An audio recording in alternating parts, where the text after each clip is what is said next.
Te bénissons, Seigneur, cet après-midi pour ce temps, le temps de la parole qui demeure éternellement. Toute herbe, Seigneur, est comme la fleur des champs, ou toute chair, pardon, est comme la fleur des champs. L'herbe sèche, elle tombe, et la fleur pareillement, mais celui qui fait la volonté de Dieu demeure éternellement. Ta parole demeure éternellement. Oui, toute chair, que ce soit les saints sur la terre, que ce soit les pécheurs sur la terre, toute chair est comme de l'herbe et toute sa gloire comme la fleur des champs. Oui, Seigneur, nous sommes destinés à tomber à moins que ton retour n'intervienne avant cette chute. Nous sommes destinés à passer par la mort et la Bible dit que ta parole demeure éternellement, à contrario. Et nous te bénissons pour cette parole, cet après-midi. Nous te louons pour la grâce qui nous est accordée de pouvoir, eh bien, toucher la parole de Dieu. C'est une grâce. Sans toi, nous ne pouvons absolument rien faire. Et c'est pourquoi, eh bien, nous nous soumettons au mouvement du Saint-Esprit afin que l'Esprit nous ouvre les yeux, qu'il nous ouvre les oreilles, qu'il ouvre notre cœur cet après-midi pour recevoir la semence de la parole d'Élohim. Nous poursuivons notre enseignement dans le livre de l'Apocalypse au chapitre 3 et au verset 19. Que nous dit la parole de Dieu sur ce passage? Le verset 19 à 20. Que dit la parole de Dieu? Amen. Amen. Moi, je reprends et je corrige tous ceux que j'aime. Aie donc du zèle et reprends-toi. Voici, je me tiens à la porte et je frappe. Si quelqu'un entend ma voix et j'ouvre la porte, j'entrerai chez lui, je souperai avec lui et lui avec moi. Amen. Moi, je reprends et je châtie tout ce que j'aime. Aie donc du zèle et réponds-toi. Voici, je me tiens à la porte et je frappe. Si quelqu'un entend ma voix et ouvre la porte, j'entrerai chez lui et je souperai avec lui et lui avec moi. Le verset 19 est un verset qui nous parle des choses importantes. La première, c'est que le Seigneur fait une déclaration d'amour à l'église de Laodicée. Pourtant, la description qu'il fait de la condition de cette église ne donne pas lieu à une déclaration d'amour. Mais nous voyons que dans ce passage, que l'amour, la question de l'amour est une question de force. S'il n'y a pas la force dans l'amour, on ne peut pas poursuivre l'amour. L'amour ne peut se poursuivre si il n'est pas accompagné de la force divine. Voyez-vous, l'église de Laodicée, c'était la pire des 7 églises, mais le Seigneur lui déclare son amour. Il y a 2 églises parmi les 7 églises qui ont reçu cette déclaration d'amour. La première, c'est la Philadelphie. Eh bien, le Seigneur lui dit, voici, je ferai en sorte qu'ils viennent se prosterner à tes pieds et qu'ils sachent que moi, j'étais aimé. Et la deuxième église, c'est Laodicée.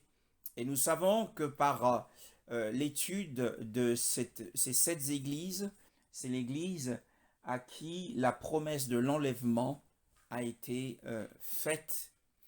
et la pire des églises, c'est l'église de Laodicée.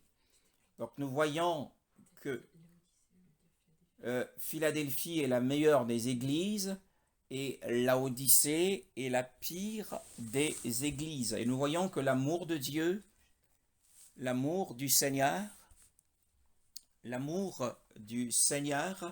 est aussi grand pour le meilleur, est aussi grand pour le pire.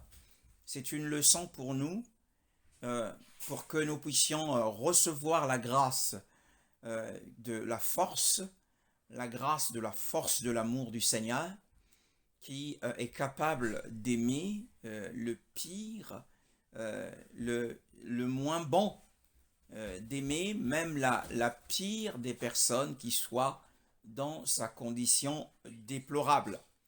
Alors, dans cette déclaration d'amour, le Seigneur lui dit, autant que j'aime, eh bien, je fais deux choses. Autant que j'aime, autant que mon amour est grand, eh bien, je fais deux choses. Je réprimande et je châtie. Je réprimande et je discipline. Donc, il y a deux choses qui apparaissent dans ce passage. Il y a premièrement la réprimande par les paroles, par les mots. Le Seigneur réprimande celui qui n'est pas dans une meilleure condition, qui n'est pas dans la condition attendue par le Seigneur. Celui-là recevra du Seigneur une réprimande. Nous recevons des blâmes du Seigneur lorsque, eh bien, nous marchons dans la désobéissance. Laodicée est une église qui vivait dans la désobéissance, dans le rejet de la personne du Seigneur. Eh bien, le Seigneur l'a réprimandé. Nous avons déjà lu et couvert les réprimandes du Seigneur au sujet de Laodicée. Il le dit, par exemple, je connais tes œuvres parce que tu n'es ni froid ni bouillant. Si seulement tu étais froid ou bouillant, ainsi parce que tu es tiède et que tu n'es ni froid ni bouillant, je te vomirai de ma bouche. Eh bien, c'est une sèche réprimande, c'est une parole sévère. Ensuite, quand la réprimande ne produit pas l'effet désiré et escompté par le Seigneur, ce qui se passe, c'est que, eh bien, il passera des mots aux mains, il se saisira du fouet et il châtira. Quand les blâmes ne suffisent plus à ramener un chrétien sur le droit chemin, eh bien le Seigneur sera dans l'obligation de se servir de la verge du châtiment, de la discipline.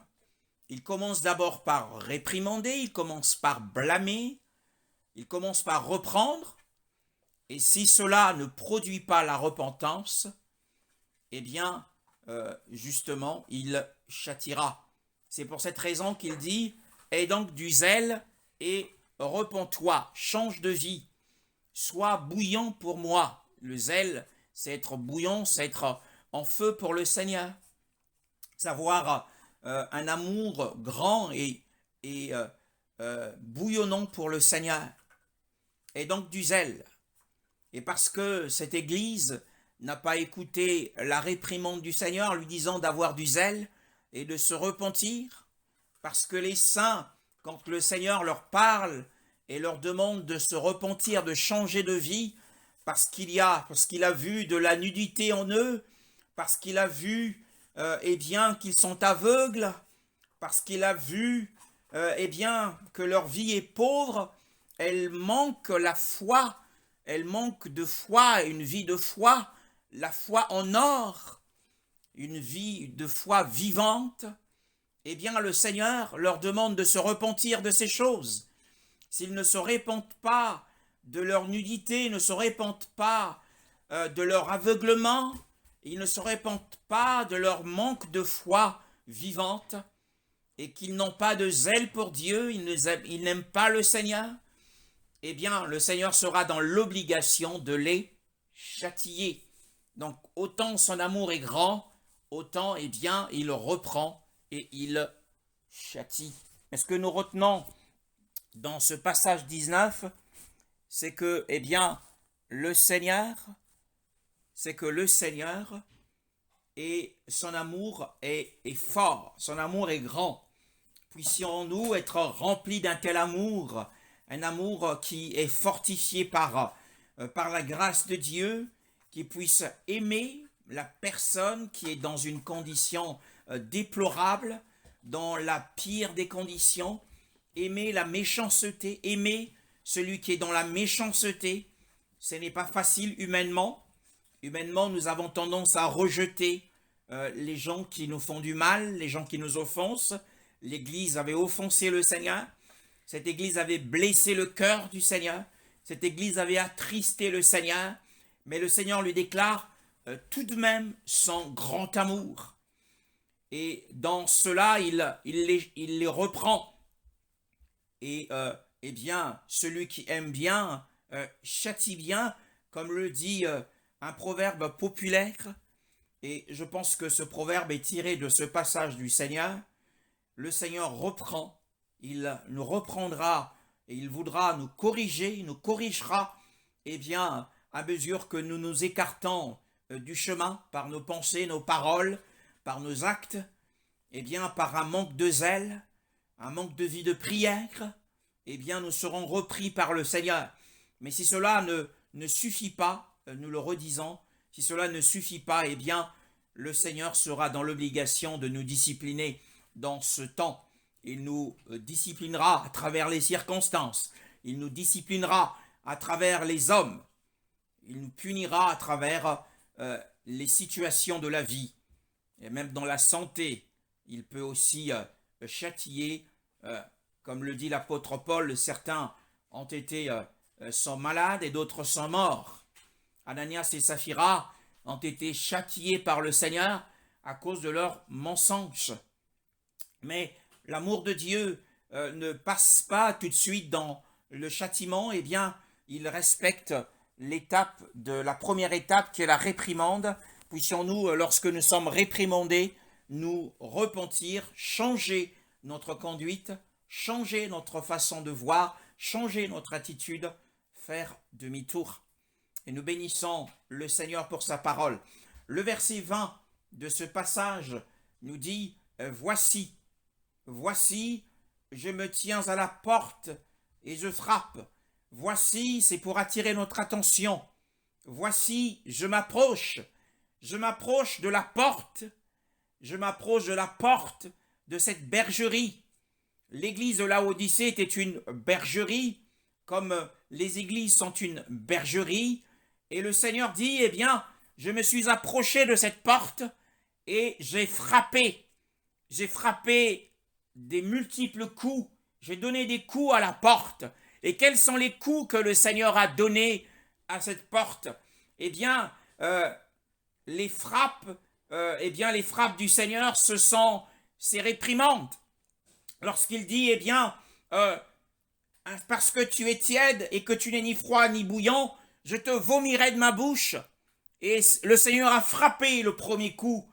Et le deuxième coup, eh bien, c'est lorsqu'il dit, tu ne sais pas que tu es malheureux, misérable, pauvre, aveugle et nu. Il a frappé un deuxième coup. Le troisième coup, et il dit, moi je reprends et je châtie. C'est le troisième coup qu'il a frappé à la porte. Et il dit, si quelqu'un entend ma voix, les coups dont on parle ici, ce sont des paroles frappantes, ce sont des paroles transperçantes, ces paroles sévères que le Seigneur a prononcées, a déclarées à l'apôtre Jean, afin qu'il les écrive. Sachez que l'expression « je frappe » signifie simplement la parole de réprimande du Seigneur. Lorsque la parole nous transperce le cœur, eh bien c'est une parole qui nous a frappés. On parle d'une parole frappante. Souvenez-vous, au commencement de l'œuvre de Yahweh, au jour de la Pentecôte, l'apôtre Pierre s'est levé devant 3000 personnes et les paroles qu'il a prononcées étaient des paroles de réprimande, réprimandant ainsi les Juifs d'avoir crucifié le juste, le prince du salut. Et la Bible dit qu'ils eurent le cœur vivement touché. Et ils eurent le cœur vivement transpercé, profondément transpercé par les paroles de l'apôtre Pierre. Et ils dirent, hommes, frères, que ferons-nous? Voyez-vous, eh bien, quand le Seigneur dit je frappe, ce sont des paroles transperçantes, ce sont des paroles de réprimande qu'il a adressées. On n'a jamais entendu le Seigneur dire à quelqu'un je te vomirai de ma bouche.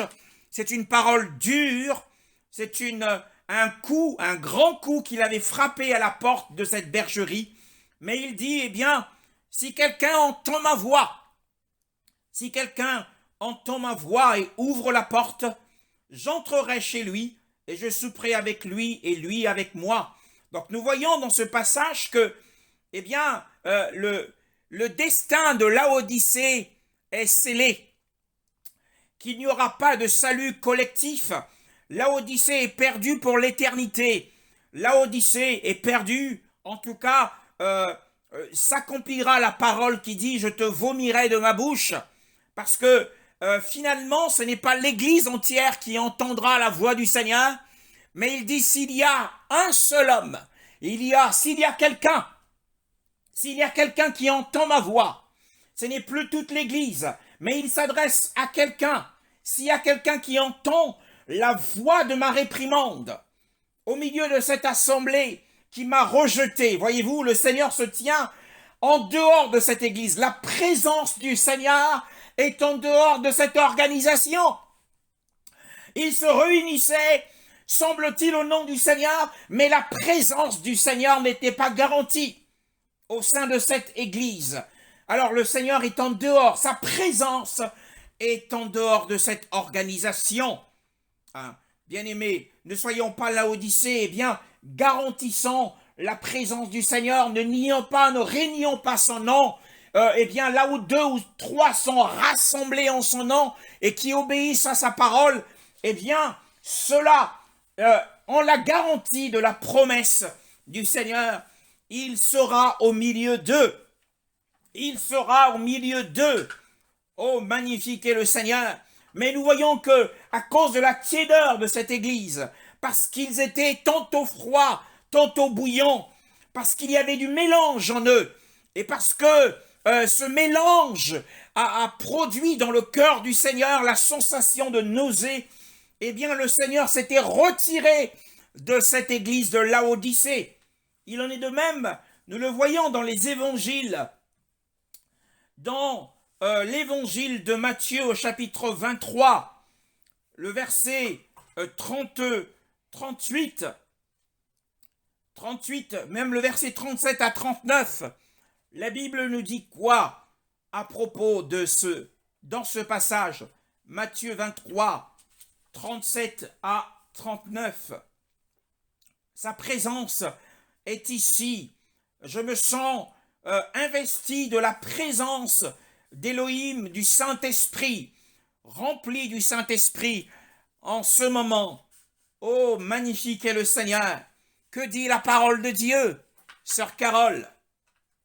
Jérusalem, Jérusalem, toi qui tues les prophètes et qui lapides ceux qui te sont envoyés, combien de fois j'ai voulu rassembler tes enfants, comme une poule rassemble ses poussins sous ses ailes, et vous ne l'avez pas voulu.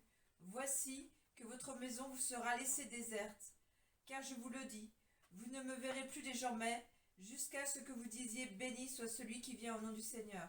Le verset du chapitre 24, le verset 1. Jésus sortit du temple, et comme il s'en allait, ses disciples s'approchèrent pour lui en faire remarquer les constructions. Amen. Nous voyons que au verset 38, le verset 37, le Seigneur dit à Jérusalem, qui a été le théâtre des massacres des envoyés du Seigneur, eh bien, ceux qu'il a envoyés et dans l'objectif de rassembler les enfants d'Élohim, comme une poule rassemble ses poussins sous ses ailes, telle est l'image qu'il a donnée, eh bien, dans la volonté de Dieu, ils n'ont pas accepté la volonté de Dieu. Il dit, quand Combien de fois ai-je voulu? Combien de fois ma volonté était de vous rassembler? Mais vous ne l'avez point voulu. Voyez-vous, le Seigneur est un gentleman et il ne nous imposera point sa volonté. Combien qu'il le veuille, combien qu'il désire que ses enfants se rassemblent aux réunions d'église, mais lorsque les gens ne le veulent pas, eh bien le Seigneur ne fera rien contre notre volonté. Il nous a donné encore une fois ce libre arbitre. Combien de fois ai-je voulu dans ma volonté régner sur vous, mais vous ne l'avez point voulu. Combien de fois ai-je voulu être le Seigneur de ta vie, mais tu ne l'as point voulu. Tu as voulu marcher par ta propre volonté. Et c'en est ainsi de l'église de Laodicée, dont le nom signifie l'opinion, la propre opinion, le droit du peuple. C'était une église qui faisait valoir sa propre volonté, sa propre opinion. Et parce que cette église faisait valoir ses propres idées, ses propres opinions, alors cette église a chassé la présence du Seigneur. Et le Seigneur dit au verset 38, « Voici que votre maison, nous sommes une maison, nous sommes la maison d'Élohim, l'habitation d'Élohim en esprit. Mais si nous ne voulons pas faire sa volonté, si nous ne voulons pas être au cœur de sa volonté, ce qui, 2 ou 3 sont réunis en mon nom, le nom du Seigneur, c'est la personne de Dieu de Yeshua. Je suis au milieu d'eux. Eh bien, nous chasserons à ce moment-là, si nous ne le voulons pas, eh bien, nous chasserons à ce moment-là sa présence. Car je vous le dis, dit-il, et c'est une déclaration effrayante, vous ne me verrez plus désormais, vous n'aurez plus le privilège de ma présence, jusqu'à ce que vous disiez dans votre soif, dans ce manque, parce qu'ils ressentiront ce manque, et ils diront, béni soit celui qui vient au nom du Seigneur. Ce sera leur espoir, parce qu'ils connaîtront les affres, les douleurs de l'absence d'Élohim. Oh, tous sont péchés et sont privés de la gloire de Dieu. Bien-aimés dans le Seigneur, c'est une chose terrible que d'être privé de la gloire du Seigneur. C'est une chose terrible que d'être privé de la présence merveilleuse de Dieu. Oh, puissions-nous ne pas être dans ce cas, puisque le verset 1er du chapitre 24 nous dit, eh bien, comme Yeshua sortait, et cette fois-ci, il était en train de sortir de cette maison dont il a dit que la maison leur sera déserte. Laodicée était comme cette maison déserte et qui avait perdu la présence du Seigneur. Bien-aimés, que notre obstination dans la volonté, notre rébellion dans la volonté ne fasse pas perdre la présence du Seigneur. Oh, bien-aimés, cette présence est précieuse. C'est un précieux trésor que nous devons chérir, la présence de Dieu. Nous ne voulons pas être assoiffés de cette présence. Nous ne voulons pas que notre âme soit dans la souffrance parce que il manque la présence de Dieu. Alors nous voyons que le positionnement du Seigneur, c'est qu'il est debout, bien-aimé dans le Seigneur. Il est debout derrière la porte. Que signifie être debout? Eh bien, être debout, c'est le premier pas avant de faire un mouvement. Le premier pas que l'on fasse avant d'effectuer un autre pas, avant de bouger, de faire un mouvement, c'est de se lever. Quand on est assis ou endormi, la première chose que l'on fait, c'est de se mettre debout. C'est le premier pas avant de se déplacer, avant d'être en mouvement. Et nous voyons que le Seigneur est debout devant la porte. Mais cette parole de Dieu est aussi annonciatrice de son avènement. Il n'a jamais été aussi près de son retour que d'être à la porte. Le Seigneur dit, je suis à la porte, attention, attention à cela. Il se tient à la porte et il frappe. Nous allons voir différents aspects de ces choses ce soir. Eh bien, il frappe cette fois-ci non seulement à la porte de la bergerie, mais il frappe aussi à la porte du cœur de ses croyants. Pourtant, ils l'ont reçu comme leur sauveur personnel. Mais ici, Yahushua frappe aussi à la porte. Oh, bien-aimé dans le Seigneur. Et il dit, si quelqu'un entend ma voix, comment quelqu'un peut-il entendre la voix du Seigneur? C'est ce que nous allons voir cet après-midi. Comment entendre la voix du Seigneur? Si quelqu'un entend ma voix, donc il y a des chances, il y a un risque, c'est de ne pas entendre la voix du Seigneur. C'est ne pas être capable d'entendre la voix du Seigneur. Mais maintenant, avant de parler de cela, et nous allons premièrement constater une chose. Premièrement, c'est la question de la porte. Nous allons voir la question de la porte. Nous allons inverser un peu les choses. Nous allons voir la question de la porte avant de parler de la question de l'écoute de la voix du Seigneur. Dans le livre des Actes des Apôtres, au chapitre 16, le livre des Actes des Apôtres, au chapitre 16, nous parle à partir du verset 13 jusqu'au verset 14. Le jour du sabbat, nous nous sommes rendus à l'extérieur de la ville, au bord d'une rivière où nous pensions trouver un lieu de prière. Nous nous sommes assis et avons parlé aux femmes qui étaient réunies. L'une d'elles s'appelait Lydie. C'était une marchande de pourpre originaire de la ville de Thyatire, qui craignait Dieu. Elle nous écoutait, et le Seigneur a ouvert son cœur pour qu'elle soit attentive à ce que disait Paul. Amen. Alors, nous voyons ici qu'il y a cette femme de la ville de Thyatire, qui était une marchande de pourpre, qui s'appelait Lydia, dans ma version. Et nous voyons que le Seigneur avait ouvert son cœur. Son cœur était, auparavant, pourtant, c'était une adoratrice d'Élohim. Elle nous écoutait. Et pendant qu'elle écoutait l'apôtre Paul et Silas, eh bien, prêcher la parole de Dieu, la porte de son cœur a été ouverte par le Seigneur. Parce que premièrement, elle a écouté la voix. Elle a écouté la voix du Seigneur. Elle nous écoutait. Mais en réalité, elle n'écoutait pas Paul ni Silas. Mais elle écoutait la voix du Seigneur à travers Paul et Silas. Le Seigneur avait utilisé la voix de Paul pour lui parler.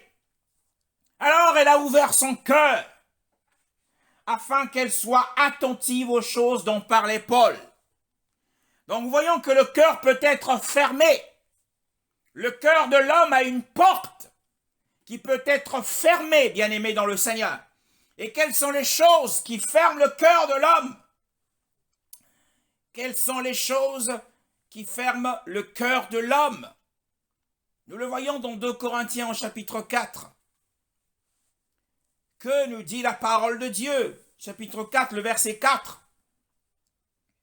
Pour les incrédules dont le Dieu de ce monde a aveuglé l'intelligence, afin qu'ils ne voient pas briller l'éclat que projette l'évangile de la gloire de Christ, qui est l'image de Dieu. Alléluia. Le verset 3 nous dit, eh bien, si notre évangile est voilé, il est en effet voilé pour ceux qui périssent, en ceux dont l'Élohim de cet âge a aveuglé les pensées. Eh bien, l'aveuglement, c'est-à-dire les ténèbres ici, c'est les ténèbres de l'ignorance. L'ignorance, eh bien, ferme le cœur de l'homme à la parole de Dieu. Ferme le cœur de l'homme contre la personne de Yahushua. Et deuxièmement, il y a l'incrédulité. L'incrédulité. Nous voyons deux choses ici. Les ténèbres de l'ignorance et l'incrédulité. Le manque, l'incrédulité, c'est une décision de ne pas croire. C'est la décision de ne pas croire. Ce sont les deux choses qui ferment le cœur de l'homme, du pécheur à Yahushua. Et la Odyssée était comme dans une telle condition. Leur cœur était, eh bien, ils étaient tellement dans les ténèbres, puisque le Seigneur l'a dit, vous êtes aveugles.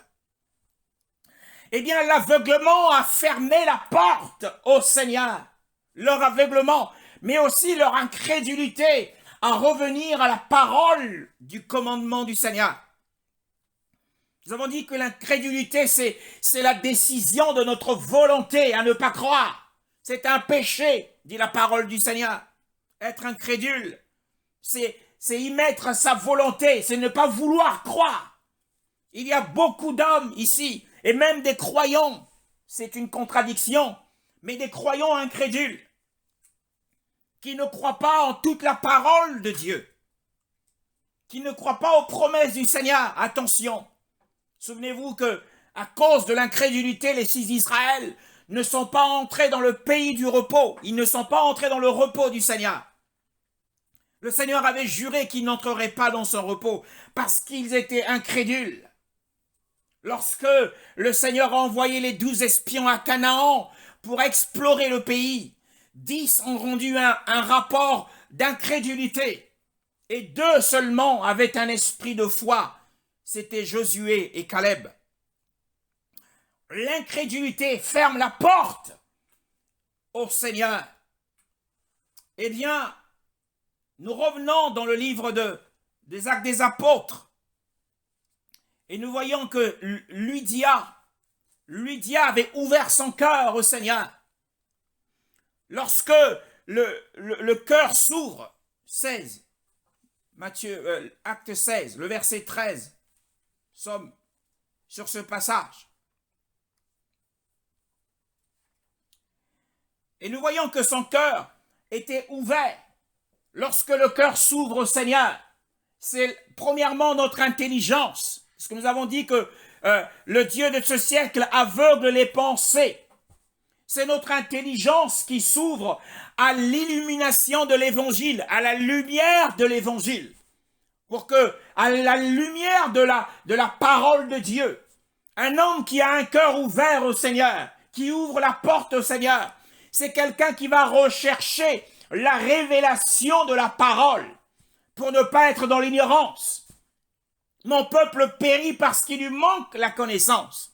Il va rechercher la connaissance par la révélation. Bien-aimé dans le Seigneur, c'est le premier fruit d'un cœur qui s'ouvre au Seigneur, de la personne qui ouvre son cœur au Seigneur, du croyant qui a ouvert son cœur. Il va être à la recherche, il va aimer la parole, il va aimer il va avoir l'amour de la vérité.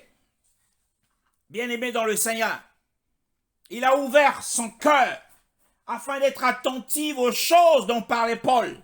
Elle ne voulait pas être dans l'ignorance, elle voulait être attentive.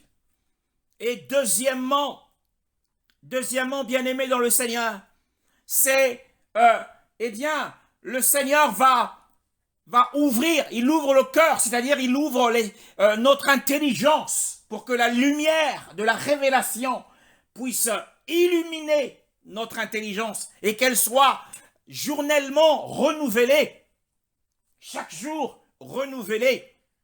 Ensuite, il y a nos affections, le cœur aussi qui héberge les affections. Nos émotions s'ouvrent à l'amour de Dieu. Nous voyons que cette femme dit, si vous me jugez fidèle au Seigneur, la fidélité par son amour pour le Seigneur. Entrez dans ma maison et demeurez-y. Elle aimait le Seigneur. Hein? Voyez-vous, c'est lorsque le cœur, lorsqu'une personne ouvre la porte au Seigneur, ce sont aussi ses affections, ses sentiments qui sont touchés par l'amour de Dieu. Il y a une transformation à ce niveau-là, bien-aimés dans le Seigneur. Nous commençons à aimer le Seigneur, à aimer les frères, à aimer la communion fraternelle. Oh, bien-aimés dans le Seigneur. Et les symptômes d'un cœur qui se referme, ce sont les symptômes lorsque nous négligeons l'étude, la lecture et l'étude de la parole de Dieu. Lorsque nous négligeons les choses du Seigneur, nous perdons le zèle pour Dieu. Nous perdons ce bouillonnement pour le Seigneur. Ce sont des symptômes qui montrent que notre cœur est en train de se refermer, que la porte est en train de se refermer contre le Seigneur. Attention, attention. Mais il y a aussi notre volonté, la volonté, à cause de l'incrédulité. Eh bien, notre volonté se soumet à la loi du Mashiach. Nous avons dit que l'incrédulité est une décision de la volonté à ne pas croire, ne pas vouloir croire. Voyez-vous, nous avons ici les symptômes d'un cœur croyant qui s'est refermé, qui a chassé, qui a perdu la présence du Seigneur. Beaucoup de croyants chrétiens ont perdu la présence du Seigneur. Ils ont attristé le Saint-Esprit. Et le Saint-Esprit se tient en dehors de leur cœur. Encore une fois, le cœur ici, ce n'est pas l'esprit. Le cœur ici, c'est notre intelligence. Ce sont nos émotions et notre volonté qui constituent l'âme, au niveau de l'âme. Nous parlons de l'âme ici, cet après-midi. Voyons, Lydia avait ouvert son cœur et elle avait un tel zèle, un tel amour pour les choses de Dieu, les choses dont parlait l'apôtre Paul. Nous serons toujours à l'écoute, notre oreille sera attentive. Si notre oreille s'éloigne des choses de Dieu, c'est un signe qui montre que notre cœur est fermé au Seigneur et que le Seigneur se tient en dehors de notre cœur. Notre oreille doit être attentive. La Bible dit qu'elle était attentive. L'oreille, bien-aimée dans le Seigneur. Mais aussi, nos pieds également. Nous aurons du zèle. Si vous me jugez fidèle dans les moindres choses, je te confierai les grandes. Elle avait du zèle. Elle nous contraint par ses instances, le zèle. Nous aurons du zèle, nous ferons des pas. Elle était zélée pour le Seigneur, elle avait de l'ardeur pour le Seigneur. Ce sont les fruits d'un cœur ouvert, une personne qui a ouvert sa porte au Seigneur. Bien-aimé dans le Seigneur, il y a aussi une autre image dans l'Ancienne Alliance, dans le livre de Josué, au chapitre 6. Chapitre 6, le premier verset. Nous allons voir l'image d'un cœur. Josué chapitre 1, Josué chapitre 6, le verset 1, que nous dit la parole de Dieu. Ressentons sa présence. Josué chapitre 6, le verset 1, sœur Carole. Jéricho était fermé, barricadé devant les Israélites. Personne n'en sortait et personne n'y entrait. Amen. Voyez-vous, nous avons ici l'image d'un cœur fermé à Yeshua. Jéricho, vous savez que la parole de Dieu compare l'homme à une ville. D'ailleurs, les évangiles nous comparent à une ville. Vous êtes comme une ville située sur une haute montagne. Et le livre de Proverbes dit également que celui qui n'est pas maître de lui-même est comme une ville qui a été renversée. Celui qui n'est pas maître de ses émotions est comme une ville qui a été renversée, une ville qui a été assiégée. Or, Jéricho était fermée, c'était une ville fortifiée, fermée devant les fils d'Israël. Cette ville était fermée. Ils avaient pris la décision de ne pas, céder. Et Jéricho avait décidé de ne pas être serviteur, que Israël ne sera jamais son maître. Jéricho avait décidé que Josué ne pourra jamais la conquérir. Il n'y aura pas de conquête. Que Jéricho n'allait pas abandonner, n'allait pas se soumettre à Israël. Mais Yahweh avait décidé autrement. Yahweh avait décidé que Israël sera maître de Jéricho, alors que Jéricho avait décidé que Israël ne sera pas son maître. Le cœur ici, voyez-vous, devant les enfants d'Israël, Josué représente le Mashiach Yahushua. D'ailleurs, dans ma version, il est dit au verset 2, et Yahweh dit à Yahushua. Josué, c'est un type de Yahushua. D'ailleurs, son nom signifie Yahushua. Regarde, j'ai livré entre tes mains Jéricho, son roi, ses hommes vaillants et talentueux. Mais finalement, Jéricho ne se confiait pas dans ses hommes vaillants et talentueux. Jéricho s'était confié dans ses murs. Elle s'était confiée dans sa forteresse. Elle s'était dit que je m'enferme. Personne ne sortira pour aller négocier la paix avec Israël. Il n'y aura pas de négociation de paix. Il n'y aura pas de pourparler. Et personne n'entrera. Personne ne viendra nous offrir la paix. Ça, c'est l'image d'un cœur incrédule.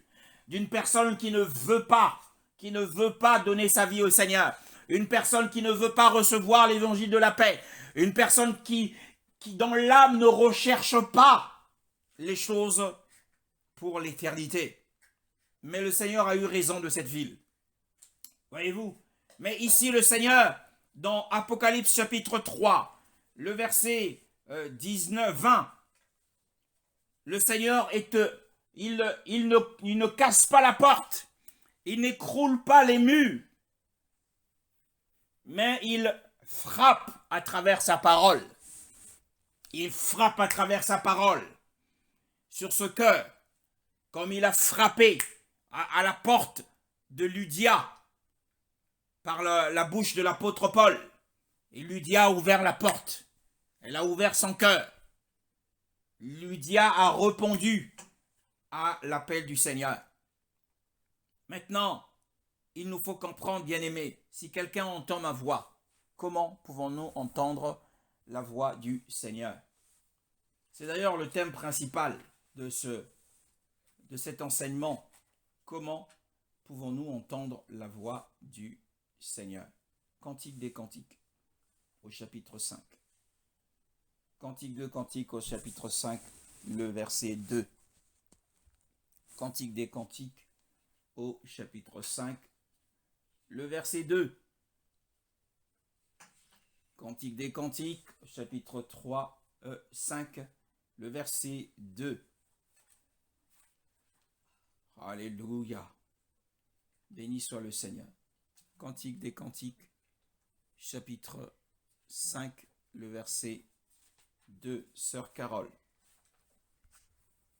J'étais endormie, mais mon cœur veillait. C'est la voix de mon bien-aimé. Il frappe. Ouvre-moi, ma sœur, mon amie, ma colombe, ma parfaite, car ma tête est couverte de rosée, mes boucles sont pleines de gouttelettes de la nuit. J'ai enlevé mon habit. Comment pourrais-je le remettre? J'ai lavé mes pieds. Comment pourrais-je les salir? Vas-y. Mon bien-aimé a passé la main par la fenêtre et j'ai été bouleversée à cause de lui.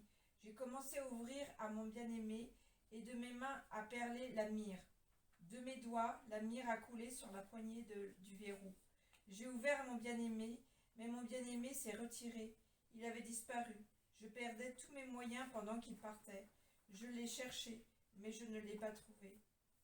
Je l'ai appelé, mais il ne m'a pas répondu. Amen. Amen. Donc nous avons ici un récit très imagé. Voyons qu'il y a une similitude entre le texte d'Apocalypse chapitre 3, le verset 20, et Cantique des Cantiques chapitre 5, le verset 2. Voyons que ici, là-bas, dans Apocalypse 3, 20, le Seigneur dit, si quelqu'un entend ma voix, la voix qui dit, voici, je me tiens à la porte et je frappe. C'est cette voix qui parlait, disant, je me tiens à la porte, je suis à la porte. Le Seigneur le dit, je suis à la porte. Je suis à la porte. Je ne suis pas au milieu de vous, je suis à la porte. Dans cette bergerie, le Seigneur disait, je suis à la porte. Et la plupart de ceux qui étaient là entendaient d'autres voix. Ils entendaient la voix du monde,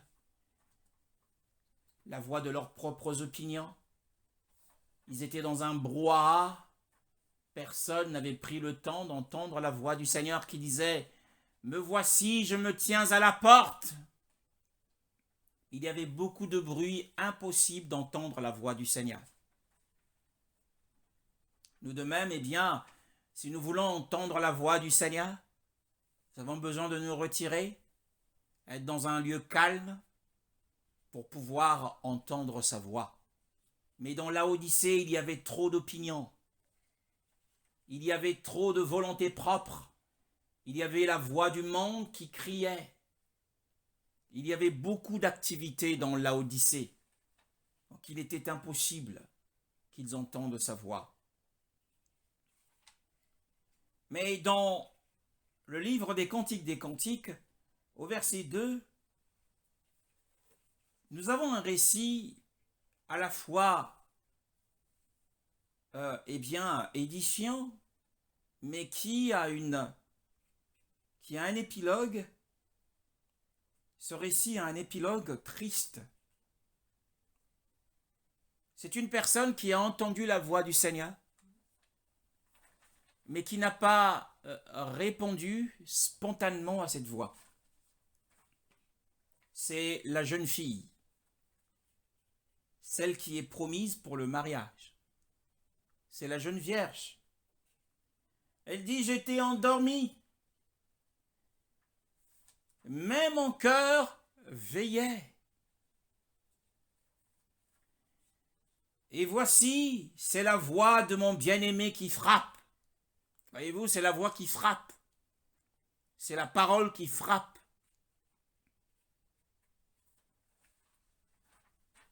Ouvre-moi, dit la voix, ma sœur, ma grande amie, ma colombe, ma parfaite, car ma tête est pleine de rosée et mes cheveux de l'humidité de la nuit. La Shulamite dit, j'ai enlevé ma tunique, comment la revêtirai-je? J'ai lavé mes pieds, comment les suerai-je? Mon bien-aimé a avancé la main par le trou de mes entrailles, dans le trou, et mes entrailles ont été troublées à cause de lui. J'étais endormi, dit-elle. Pourtant, mon cœur veillait. J'étais immobile. Pourtant, mon cœur était en alerte. J'étais parfaitement au repos. Mais mon cœur était actif. Nous voyons qu'il y a une contradiction. J'étais endormi, mais mon cœur ne dormait point. J'étais dans le sommeil profond, mais mon cœur ne dort, ne sommeille, ni ne dort. Nous avons une belle image de la vie chrétienne ici. Nous avons ici une belle image de la vie chrétienne. Moi, j'étais endormi. C'est le signe, c'est l'état de la cessation de toute activité et de tout travail.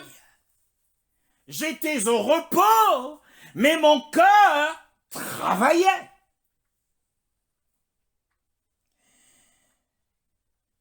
J'étais mort, mais mon cœur était vivant, vif, en alerte, éveillé.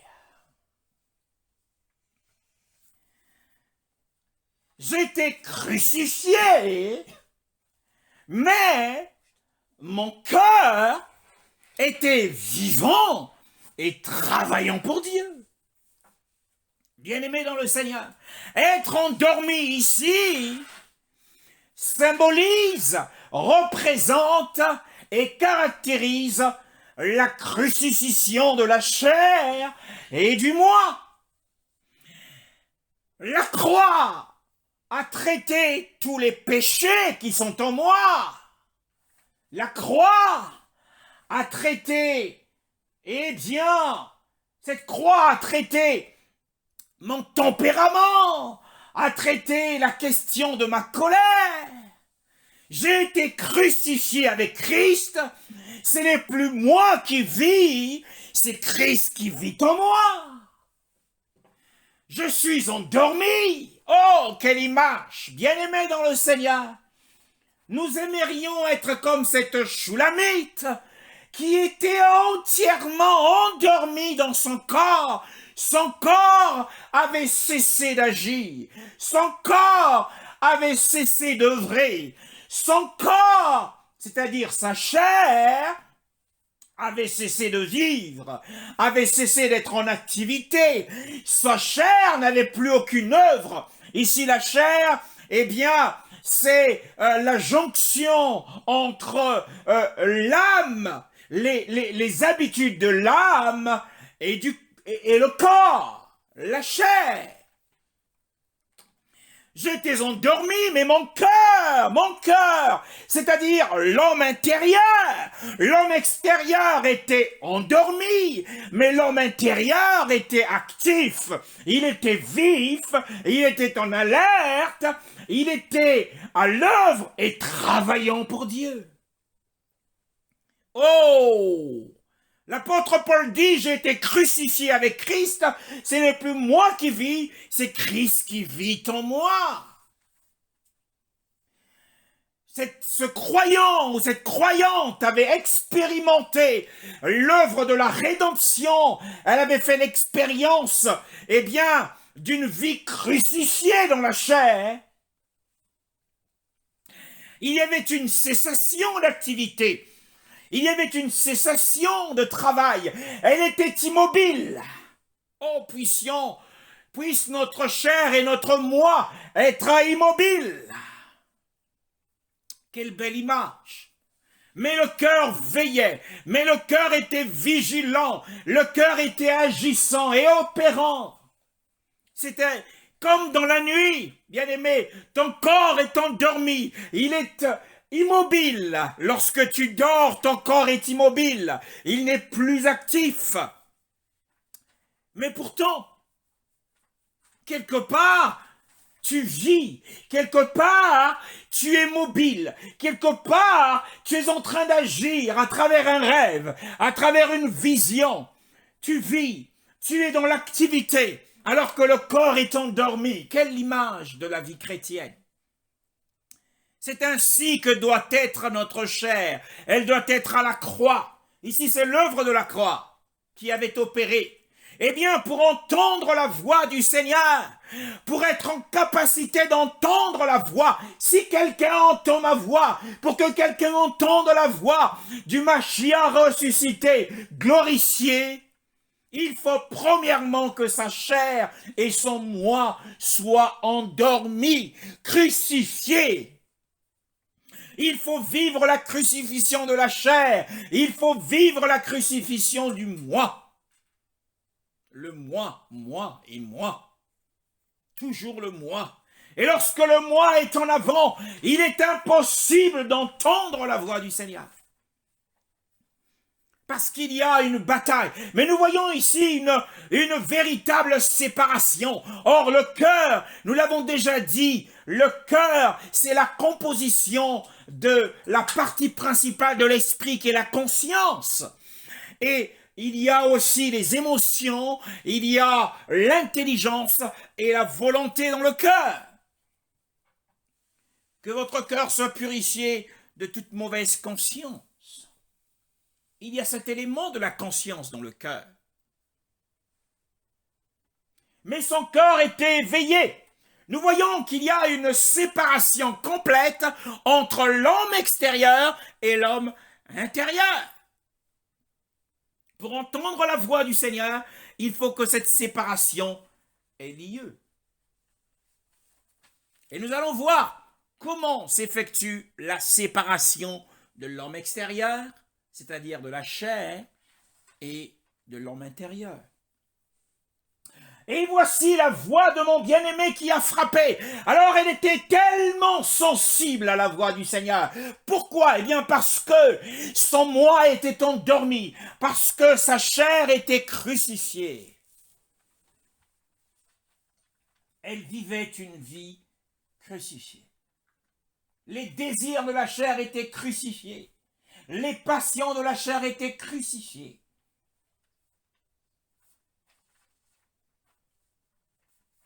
Alors elle marchait par l'esprit. Elle vivait par l'esprit. Elle veillait par l'esprit. Veiller ici signifie être vivant, être actif, éveillé. Et voici la voix de mon bien-aimé qui frappe.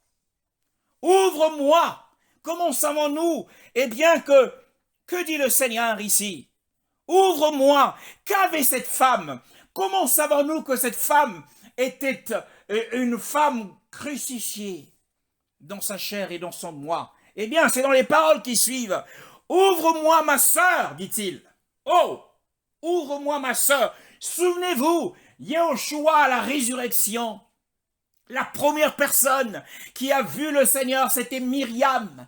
Et le Seigneur lui dit, ne me touche pas, parce que je m'en vais vers mon Père qui est votre Père, vers mon Dieu qui est votre Dieu. Va le dire à mes frères. Alors, à partir de ce moment-là, Yahushua n'était plus le Fils unique du Père qui nous l'a fait connaître, mais il était le Fils. Il était le Fils de nombreux frères. Il avait des frères. Par sa vie de résurrection, nous sommes devenus ses frères. Ici, lorsque le bien-aimé s'adresse à la Shulamite, il dit « Ouvre-moi ma sœur ». Cela signifie que, eh bien, entre le bien-aimé et la Shulamite, il y a la même vie. Il y a le même sang. Et il l'appelle ma sœur parce ils partagent la même vie. Ils partagent le même sang. Nous savons que dans une famille, les membres d'une famille sont des frères et des sœurs de sang, consanguins. Ouvre-moi ma sœur. Donc nous comprenons que la vie qui est dans la vie qui s'exprime, cette femme, cette Shulamite, vivait de la vie de résurrection.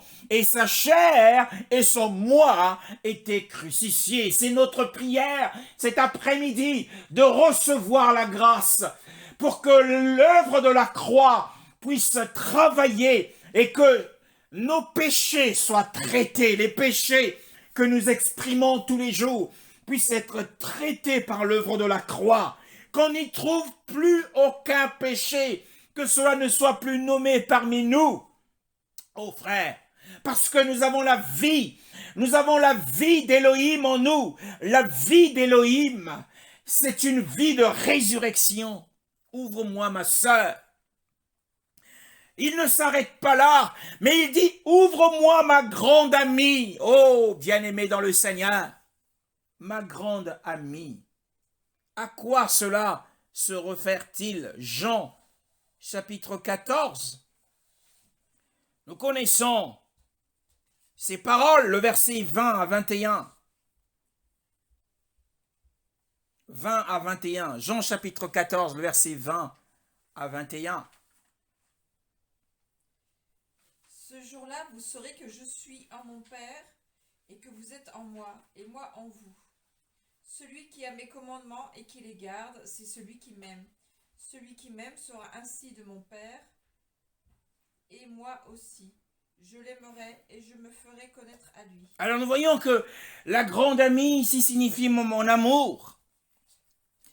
Et si Yoshua dit que je t'aime, nous avons dit cela de Philadelphie, que le Seigneur lui disait qu'elle l'aimait parce que Philadelphie avait gardé la parole de sa persévérance. S'il a dit à Laodicée qu'il l'aimait, eh bien c'est parce que son amour était tellement fort qu'il pouvait aussi aimer le pire des croyants par leurs conditions. Mais ici, dans l'essence même de l'amour, il dit, si vous Eh bien, celui qui a mes commandements et qui les garde, c'est celui qui m'aime. Et celui qui m'aime sera aimé de mon Père. Et je l'aimerai aussi, et je me manifesterai moi-même à lui. Donc l'amour que le Seigneur montre à la Shulamite, eh bien, parce que la Shulamite avait gardé la parole de la persévérance en Yahushua. C'est parce que cette femme aimait le Seigneur et qu'elle l'aimait, elle avait gardé dans son cœur la parole de Dieu pour ne point pécher contre elle. Nous revenons dans Cantique des Cantiques au chapitre 5, le verset 2. Ouvre-moi ma grande amie. Donc ma sœur signifie que, eh bien, la Shulamite avait la vie de résurrection. Ma grande amie signifie que, eh bien, la Shulamite, cette jeune femme qui représente ici la Vierge, la fiancée du Seigneur, dans l'attente du mariage, eh bien, elle avait gardé sa parole. Mais il dit ceci au sujet de cette jeune fiancée. Mon amie, ma sœur, ma colombe signifie ici que, eh bien, le Saint-Esprit Yahushua habitait en elle par le Saint-Esprit. La colombe ici, c'est le symbole de l'Esprit du Seigneur. Elle avait la nature du Saint-Esprit en elle. La fiancée du Seigneur sur la terre a toutes ses qualifications.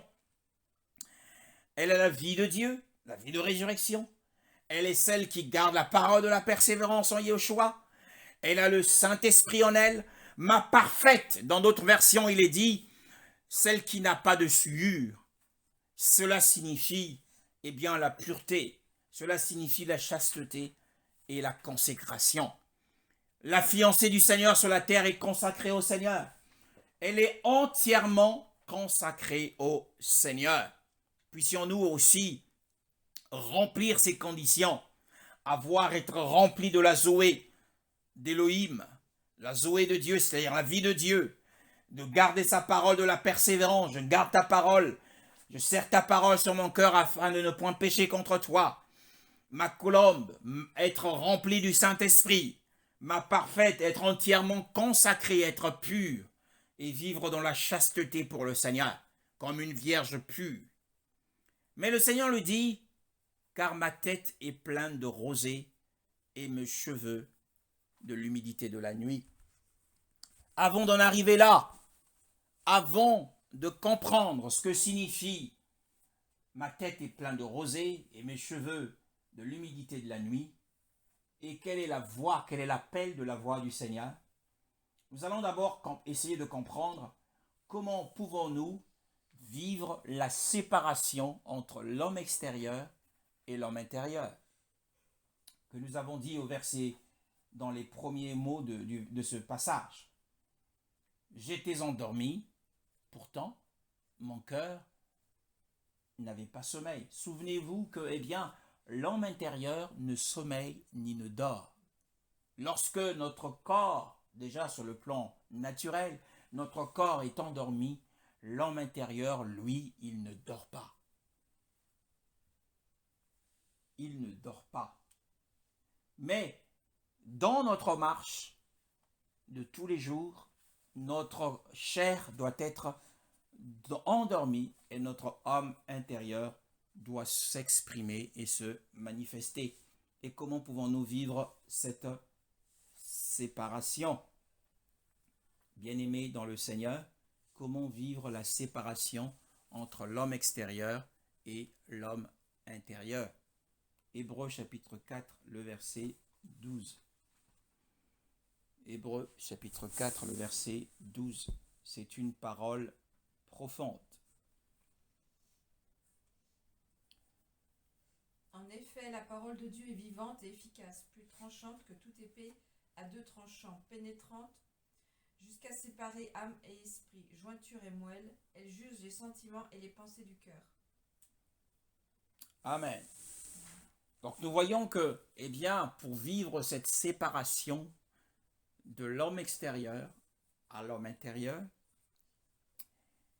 eh bien, il faut se saisir, il faut se tourner vers la parole d'Élohim. La Bible nous dit que cette parole est vivante, c'est-à-dire qu'elle est vive, qu'elle est rapide. La parole d'Élohim est rapide, aussi rapide que la vitesse de la lumière. Ta parole est une lampe à mes pieds et une lumière sur mon sentier. Et cette parole agit comme une lumière et court avec vitesse comme une lumière. Hein, le psaume 147 nous le dit. Le psaume 147 nous décrit ce que fait la parole de Dieu, le verset 15. C'est lui qui envoie sa parole sur la terre et sa parole court avec beaucoup de vitesse. Elle court à la vitesse de la lumière. C'est pour cette raison qu'il est dit que la parole d'Élohim est vivante. Vivant ici signifie qu'elle est rapide. Qu'elle est rapide, elle intervient en cas de besoin. La vitesse de la lumière. Comment peut-on mesurer la vitesse de la lumière? Eh bien, les scientifiques humains, les scientifiques définissent la vitesse de la lumière à 300 millions de mètres par seconde. 300 millions de mètres par seconde.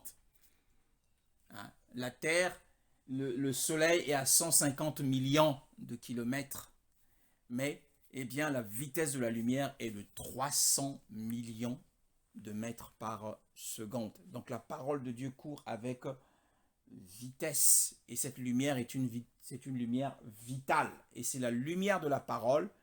Si nous sommes attachés à la parole de Dieu, eh bien, cette parole produira cette séparation. Nous voyons que cette parole est rapide. La parole d'Élohim est rapide. Dans Hébreux 4, le verset 12, elle est rapide. Elle est non seulement rapide, mais elle est aussi puissante. Puissante pour convaincre, puissante pour convertir. Mais aussi, elle est plus pénétrante qu'une épée à deux tranchants. Au point, en perçant jusqu'à la division, attention aux mots, encore une fois, les mots, eh bien, il y a quelque chose d'important que nous n'avons peut-être pas saisi ici, la division de l'âme et de l'esprit. Mais c'est la parole en tant que lumière. Souvenez-vous que le Seigneur, au commencement, a dit que la lumière soit. Il a prononcé une parole et la lumière fut. Il sépara les ténèbres de la lumière. C'est la parole en tant que lumière. Si nous recherchons la révélation, si nous sommes attachés à la parole, elle produira cette séparation, cette division. Mais la division ici, si nous avons fait attention aux mots qui suivent, la Bible dit, c'est la division de l'âme et de l'esprit. La division de l'âme et de l'esprit. Tandis que lorsque nous lisons dans 1 Thessaloniciens, chapitre 5, le verset 23, la Bible nous dit dans 1 Thessaloniciens 5, le verset 23, « Mais que l'Élohim de paix lui-même vous sanctifie parfaitement et que tout votre être entier, l'esprit et l'âme et le corps, soient gardés sans reproche en la parousie de notre Seigneur Yahushua Mashiach. » L'ordre ici, l'ordre divin, c'est d'abord l'esprit, ensuite l'âme et ensuite le corps. C'est l'ordre. L'esprit, c'est en premier, un ordre d'importance. Ensuite, nous avons l'âme et ensuite nous avons le corps.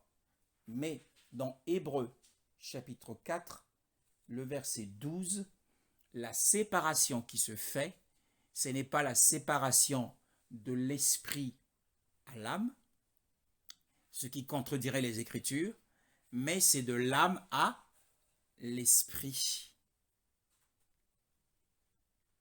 Ce n'est plus le même ordre ici. On n'a plus le même ordre.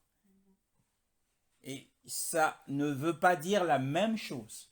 Ici, l'esprit signifie le tempérament dominant habituel. C'est le trait de caractère qui domine le plus dans ta vie. l'esprit ici, ce n'est pas l'esprit où habite le Saint-Esprit. Parce qu'il n'y a pas besoin, au contraire, il faut qu'il soit uni. Au contraire, il faut que l'esprit où habite le Saint-Esprit soit uni à l'âme. On sera d'autant plus spirituel. Mais ici, l'âme est unie, il y a un certain esprit qui est enraciné à l'âme. Mais cet esprit-là, ce n'est pas l'esprit où habite le Saint-Esprit. Cet esprit-là, c'est l'esprit d'orgueil, c'est l'esprit de colère, c'est l'esprit de médisance, c'est l'esprit de convoitise. En réalité, ce sont les mauvaises habitudes qui sont enracinées dans l'âme, que la parole d'Élohim en tant que lumière va opérer la séparation pour que l'âme soit libérée des caractères, du mauvais caractère, des mauvaises habitudes, eh bien, que nous avons coutume de manifester tous les jours. Et tant qu'il n'y a pas cette séparation, tant que l'âme ne sera pas vouée à l'esprit, notre esprit où habite le Saint-Esprit, eh bien, nous serons toujours un petit peu, il y aura ce mélange entre notre âme et cet esprit qui signifie le tempérament, qui signifie le trait de caractère qui domine dans notre vie. Quel est le trait de caractère qui domine dans ta vie, mon frère? Quel est le trait de caractère qui domine dans ta vie, ma sœur, que tu dois délaisser? Alors, la parole nous dit ici que la parole d'Élohim court avec vitesse comme une lumière pour produire cette séparation. Plus nous sommes attachés à la parole de Dieu, plus nous connaîtrons la séparation entre l'âme qui connaît un renouvellement de la pensée, l'âme qui a ouvert son cœur au Seigneur, dont les émotions sont pénétrées par l'amour de Dieu, dans la volonté et sous l'influence de la loi du Mashiach. Alors, il y aura donc une séparation. Le cœur se tournera vers le Saint-Esprit qui est dans notre esprit, et nous serons libérés de toutes nos mauvaises habitudes. Quelquefois, c'est la colère. Quelquefois, c'est la perversion. Beaucoup sont dans la colère. Et il y a besoin que cette division soit faite pour être en mesure de pouvoir entendre la voix du Seigneur. Autrement, les grands obstacles qui nous empêchent d'entendre la voix du Seigneur, ce sont ces tempéraments, c'est ce vieil homme, voyez-vous, et nous revenons, et le Seigneur est capable par cette épée de l'esprit, qui est la parole de Dieu, de pouvoir aussi diviser les jointures et les moelles, de pouvoir couper, de produire une coupure de toute convoitise dans le cœur, de convoitise de l'esprit et de la chair. Et lorsque nous revenons à la Shulamite, dans le Cantique des Cantiques au chapitre 5, le verset 2, et nous voyons, bien-aimés dans le Seigneur, que cette femme, cette fiancée du Seigneur, c'est la fiancée du Seigneur, le Seigneur lui dit, car ma tête est pleine de rosée et mes cheveux de l'humidité de la nuit. Ici, celui qui parle, c'est Yehoshua en tant que fils de la douleur, homme de douleur, qui a été abandonné par son père. Et l'abandon s'est effectué à Gethsémane. La Bible nous dit, en fait, c'est à Gethsémane que sa tête était pleine de gouttes d'eau.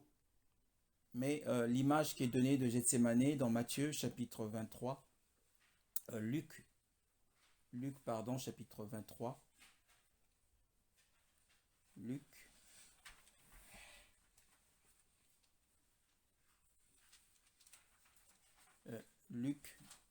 chapitre 22, pardon.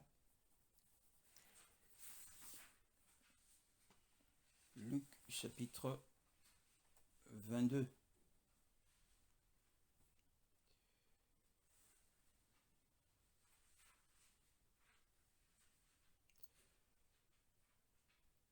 Gethsémane, la Bible dit, Luc chapitre 22.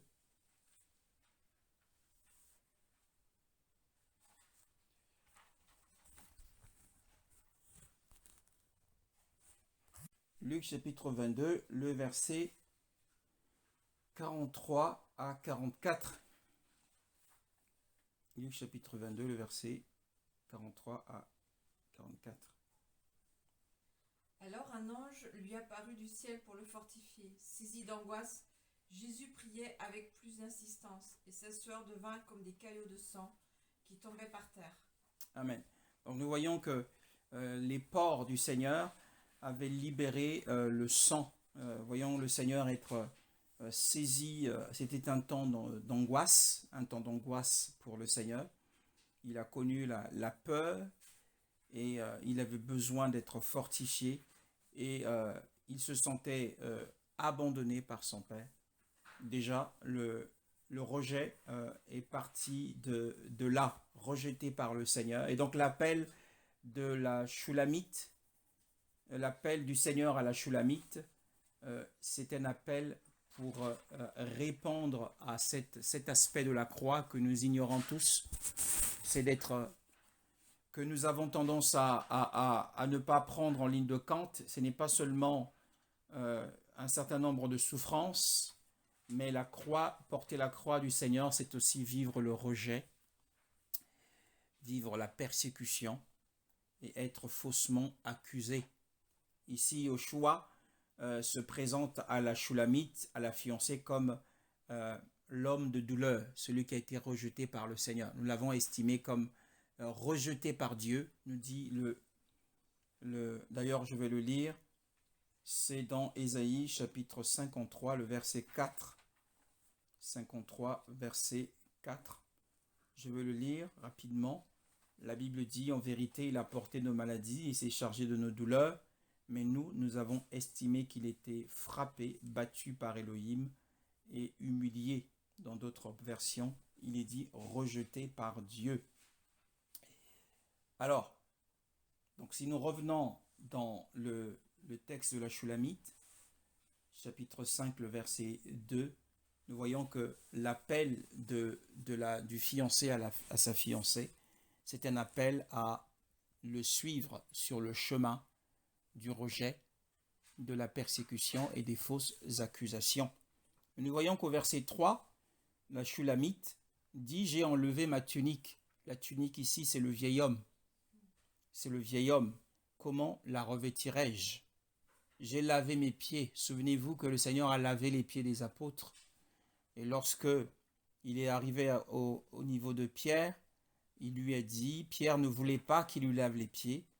Il lui a dit, eh bien, si je ne te lave pas les pieds, tu n'auras pas de part avec moi. Mais le Seigneur lui dit, eh bien, Pierre répond, non seulement les pieds, mais aussi les mains et la tête. Et le Seigneur répond en disant, celui qui a déjà pris son bain n'a pas besoin d'autre chose que de se laver les pieds. Eh bien, les pieds, par les pieds, nous marchons dans ce monde et nous contractons les souillures de ce monde. Donc, ses pieds avaient été lavés. Donc, ce qui montre que cette femme était une jeune femme sanctifiée qui vivait en dehors du monde. Et il dit, comment les suerai-je à nouveau? Même mon bien-aimé a avancé la main par le trou et mes entrailles ont été troublées à cause de lui. La main, c'est la main percée du Seigneur. Donc elle s'est souvenue de l'œuvre de la croix. Eh bien, ses entrailles ont été troublées dans la vision de la croix. Je me suis levé pour ouvrir à mon bien-aimé. Donc finalement, elle s'est levée pour ouvrir à son bien-aimé. Et la myrrhe, c'est-à-dire, ça symbolise la souffrance de la croix, encore une fois, a distillé de mes mains et la myrrhe coulant de mes doigts sur la poignée du verrou. J'ai ouvert à mon bien-aimé s'était retiré. Attention à ne pas manquer l'enlèvement parce que nous avons désobéi à la voix du Seigneur. Il était parti au loin. Mon âme était hors de moi quand il me parlait. Je l'ai cherché, mais je ne l'ai pas trouvé. Je l'ai appelé, mais il ne m'a pas répondu. Donc elle s'est levée quand même. Elle a revêtu, on va dire ici, une tunique. C'est la tunique des fausses accusations. Hein, voyez-vous, et c'est important parce que les saints sont quelquefois accusés de tous les noms possibles. Le Seigneur dit d'ailleurs, réjouissez-vous lorsque vous serez persécutés, lorsqu'on dira de vous toutes sortes de fausses accusations. Il le dit dans le sermon sur la montagne.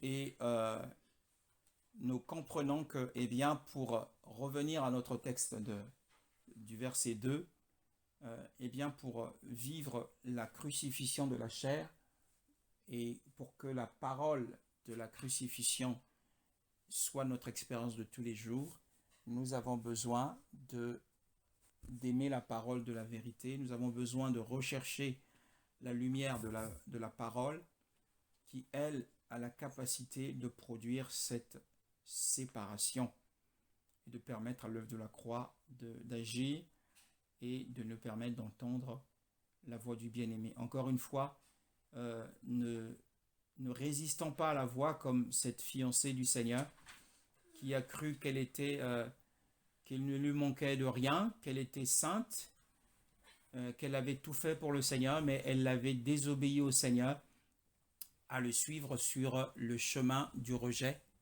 de la persécution et des fausses accusations. Un dernier texte, c'est Matthieu chapitre 5, le verset 12, 11. Bénis serez-vous quand ils vous insulteront et qu'ils vous persécuteront et qu'ils diront faussement toutes sortes de mauvaises choses contre vous à cause de moi. Et la fiancée avait refusé de suivre ce chemin de l'homme de douleur. Et Bénouni, en hébreu, l'homme de douleur, parce qu'elle trouvait qu'elle avait déjà parcouru un chemin avec le Seigneur, qu'elle s'était dépouillée du vieil homme, qu'elle s'était lavé les pieds et qu'elle n'avait pas besoin de reprendre le même vêtement. Et le Seigneur ne nous demandait pas de reprendre ce vêtement, mais c'est une allégorie qui veut simplement dire que, eh bien, les gens penseront qu'on a toujours ce vêtement, les gens penseront qu'on est aussi souillé qu'eux, en disant de nous toutes sortes de mauvaises choses. Et la Bible dit que nous serons bénis, notre récompense, réjouissez-vous et exultez parce que votre récompense est grande dans les cieux. C'est ainsi qu'ils ont persécuté les prophètes qui ont été avant vous. Donc la calomnie des uns et des autres, c'est ce chemin difficile auquel le Seigneur nous appelle en tant qu'homme de douleur. Mais dans Apocalypse, il appelle les saints de Laodicée, à le recevoir comme Seigneur de leur vie. Il était leur sauveur, mais il n'était pas leur Seigneur. Il ne régnait pas sur eux.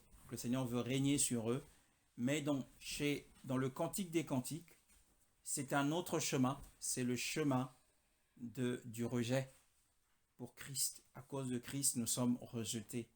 À cause de l'Esprit qui est en nous, nous serons haïs. C'est le chemin c'est le chemin de l'incompréhension. C'est le chemin des calomnies. Mais cette fiancée s'était levée trop tard et son fiancé s'était retiré. Puisse le Seigneur ne pas se retirer de nous après qu'il nous ait fait entendre sa voix. Lorsque nous l'avons entendu, puissions-nous nous lever promptement. Il est plus sage que nous. Il sait ce qu'il fait. Et nous le bénissons cet après-midi pour son soutien, pour son assistance, pour son esprit qui nous a revêtus, pour comprendre sa parole. Encore une fois, nous comprenons que, eh bien, pour entendre la voix de Dieu, il faut premièrement qu'il y ait une séparation entre l'homme extérieur et l'homme intérieur. L'homme extérieur doit être immobile, l'homme extérieur doit être sans activité, sans travail, il doit être crucifié, il doit être endormi, il doit être dans un état de cessation complète, et l'homme intérieur doit être actif, vivant, alerte, sensible, et c'est cette sensibilité qui lui donnera l'occasion d'entendre la merveilleuse et majestueuse voix du Seigneur. Et comment cette séparation se produit? Eh bien, c'est par la parole de la lumière, la parole en tant que lumière, en tant qu'épée, qui va séparer l'âme du tempérament dominant en nous. Il y a un tempérament dominant en toi que tu dois abandonner. Mais si tu te tournes vers la parole de Dieu, eh bien, tu auras ta réponse. Et cette parole agit comme une épée pour couper aussi la convoitise de la chair en toi, la convoitise des yeux et l'orgueil de la vie. Peut-être que ton trait dominant, c'est ta fierté, mais la parole vient pour produire cette séparation. Peut-être que ton trait dominant, c'est ton indiscrétion ou c'est ta médisance. Tu n'arrêtes pas de médire, de parler du mal des autres, mais la parole de la lumière viendra et produira cette séparation. Et il y aura une transformation de l'âme. La transformation de l'âme, bien-aimée dans le Seigneur. Il faut qu'elle soit séparée d'un esprit, l'esprit d'orgueil, l'esprit de rébellion, l'esprit de fierté, l'esprit de convoitise, l'esprit de colère. Et nous bénissons le Seigneur pour sa parole au nom de Yeshua. Amen.